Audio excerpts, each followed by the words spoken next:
talk about where we're at in terms of the task force? Is there a deadline for you to receive the recommendations? Are we still on stream with that? Well, the task force has been appointed, and I'm very pleased too that the opposition responded to our invitation. They have a member on the task force. Because I think it's an issue that both political parties need to work together on and cooperate on, and we explore the potential of the initiative. So that's a very good thing. The task force is in place. Cabinet gave a 3-month period between appointment and presentation of a report. And I'm aware that they have begun the preliminary activities to produce the report. In fact, the chairman of the task force, Professor Vaughan Lewis, will be attending a citizenship program workshop in Canada in the next few days, so as to get a sense of the market and what is taking place. So the work has begun, and it is now a matter of waiting for the report in the next 3 months. Obviously, Cabinet would have to consider the report, but we would want to make it available to the public so that they too can share their views and their opinion.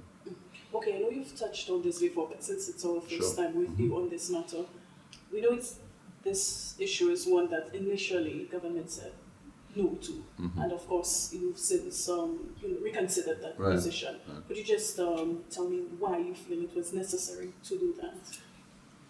The government of St. Lucia has not made up its mind on the issue, so let's be very clear. We are not appointing a task force against the background that we have actually made a decision and we're inviting a report on the issue. The jury is still out as to whether this is an initiative that the government of St. Lucia should pursue.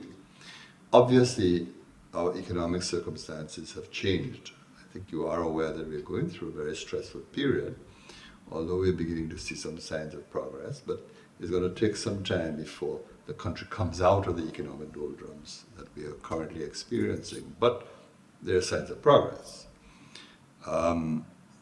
It's not lost on us that even developed countries have economic citizenship programs. The United States of America has a program, Canada has a program, England has a program, European countries, some countries within the European group, they too have programs of economic citizenship. So that in the process of preparing this report, these programs will also be analyzed. Economic citizenship has been used as a tool to bring about economic development. So we are aware of what is taking place around us, and given the changed economic circumstances that we have experienced in the last couple of years, the question is this program a viable alternative? Is it an initiative that we can pursue? The government of St. Lucia is very mindful of the fact that the market is very crowded. As you know, in the Caribbean, St. Kitts and Nevis has such a program. Antigua has introduced such a program.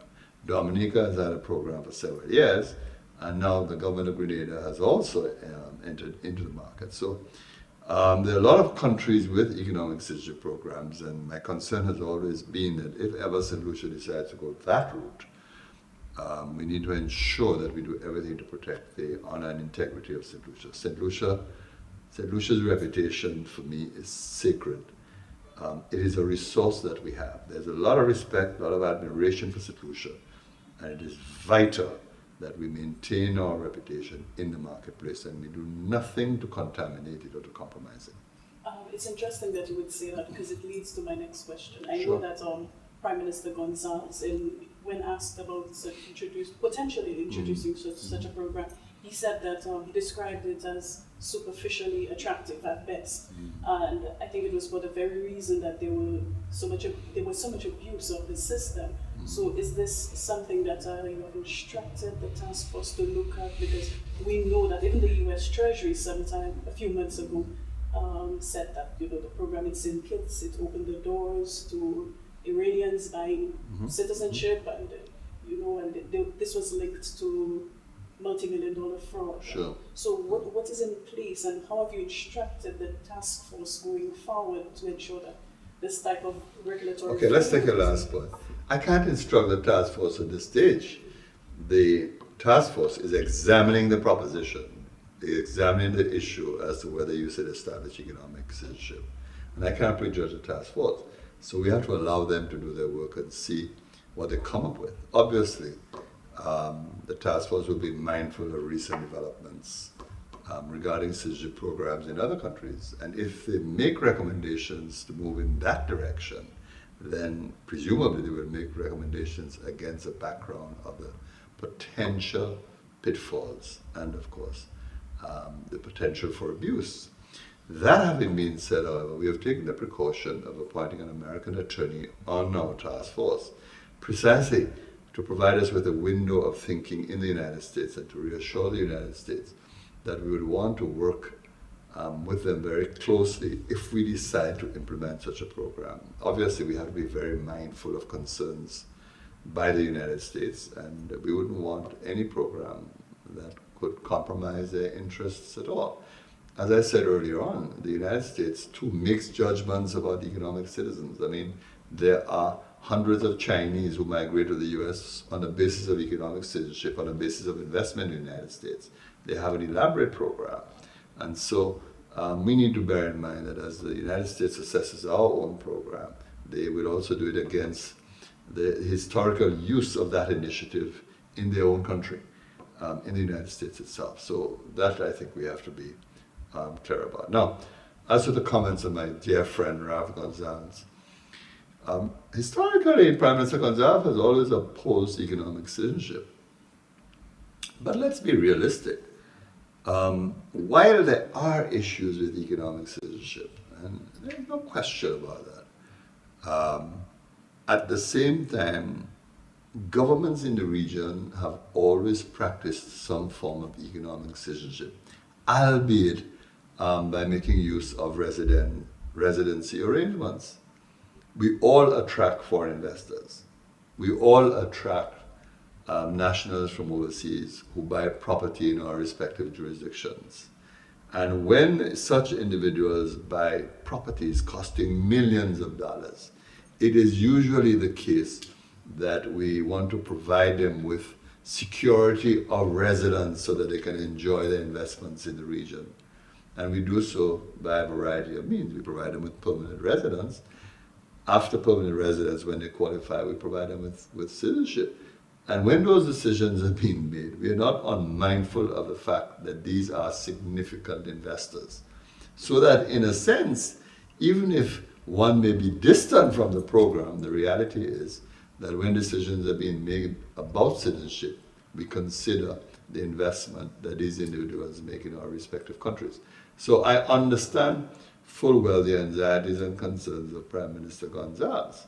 And I would never ever quarrel with such anxieties and concerns, and the two of us have had very robust discussion on the issue.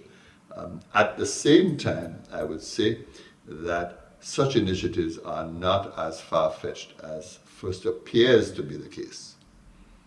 Okay, and finally on this. Sure. We know the type of money such an initiative can bring, and we know the current state of the economy. Would such a program help to make a serious dent in the fiscal deficit? Are you hoping it would? Okay. Where the fiscal deficit is concerned, we have a structural problem. The fiscal deficit has to do with fundamentals. The structural problem that we have is that we are not earning sufficient revenue to meet the costs of operating the services that government provides. We have a situation where the allocation to salaries and to wages is very significant. As you know, for this fiscal year, for example, we probably have to find $459.6 million to meet our commitments in respect of wages and salaries. Now, those things do not necessarily resolve your structural problem. So even if we are talking about economic citizenship, that's going to take some time before it comes to life, assuming that we agree to take steps in that direction. So we need to solve the fiscal imbalance that you spoke about, the fiscal deficit that you spoke about immediately. That is not something that can wait. We can't allow the hemorrhaging to continue, as I've always said. So we need to pay attention to the fundamentals. It's a structural problem, and we have to deal with it. And that can't wait new investment, because if we don't deal with it, the situation will become more serious. As I said, I am becoming more positive with the economy. I think we're beginning to see some little shoots, but while those shoots are beginning to appear, it is necessary for us to complete the job in the government itself, in the public service. Okay, speaking of short term, Sure. which is what we are focusing on now, in terms of the negotiations of the unions. We know some of the unions have said they've completed their talks with the GNT. Where exactly are we now? Well, that's good news. You have more information than I have, and I'm very happy to hear that some unions have completed their negotiations, because we have had a lot of meandering on this issue. You'll recall that when the government gave out an indicative figure of trying to reduce salaries, the suggestion was the government had legislated a reduction of 5%, which of course is not the case, because that's not how you do it. That this was inappropriate, that this really was a matter which should have been handled through negotiations. Then, of course, we had our first set of meetings with the Trade Union Federation. The CSA decided not to attend those meetings. And the Trade Union Federation, like the CSA, said, well, we're not going to discuss 5%. 5% is not on the table for negotiations. We want to return to the negotiating table. We want to go back to the GNT. And that position was reaffirmed subsequently.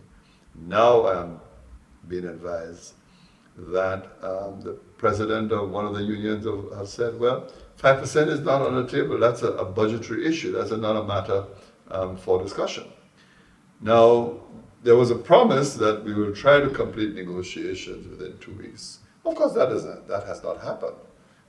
It's unfortunate that has not happened. It's a breach of faith, but nevertheless, I appreciate the fact that some unions are making some effort to have this matter resolved.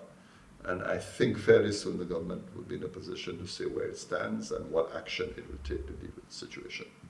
But you don't have a set time frame for that. You don't know when you will be able to. I would say it will be fairly soon, and I hope negotiations are completed within the next few weeks, at least, to minimize the damage from the breach of faith that has occurred. But I'm very happy that some unions feel that they have now completed the process. But of course, I am reacting to what you said. I don't have that kind of information. So I take it that you are correct in what you're saying. Okay. Thank you very much. My good pleasure.